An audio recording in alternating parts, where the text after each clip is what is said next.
Vibration tamper அப்படின்னா, வைப்ரேஷன arrest பண்றது. வைப்ரேஷன குறைக்கிறது.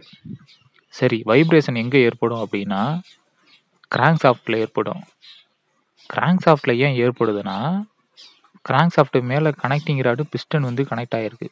அந்த பிஸ்டன் வந்து அதுல ஏற்படுற 4 ஸ்ட்ரோக்ல பார்த்தீங்கன்னா, சக்சன், கம்ப்ரஷன், பவர், எக்ஸாஸ்ட்ல பவர் ஸ்ட்ரோக்ல மட்டும் தான் பிஸ்டன் கீழ தள்ளுறதுக்கான பவர் கிடைக்கும்.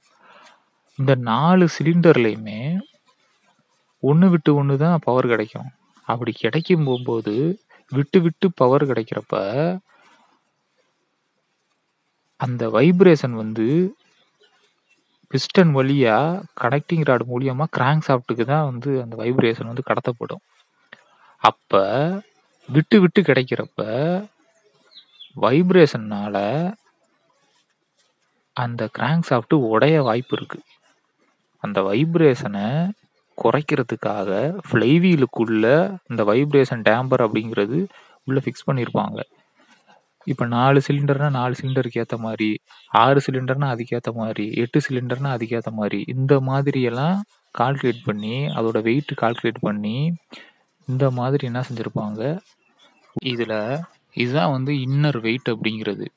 இதுதான் வந்து உள்ள எத்தனை சிலிண்டரு, அந்த சிலிண்டரோட அதுக்குள்ள இருக்கிற அந்த கிராங்க் ஷாஃப்ட்டோட பொசிஷன் என்ன, பிஸ்டனோட பொசிஷன் என்ன, அந்த வெயிட் பேலன்ஸ் எந்த பக்கம் போட்டா வைப்ரேஷன் குறையும் அப்படின்னு கால்குலேட் பண்ணி, வெயிட் அரேஞ்ச் பண்ணி, இந்த மாரி ஃப்ளைவீலுக்குள்ள வர்ற மாரி ஃபிட் பண்ணியிருப்பாங்க.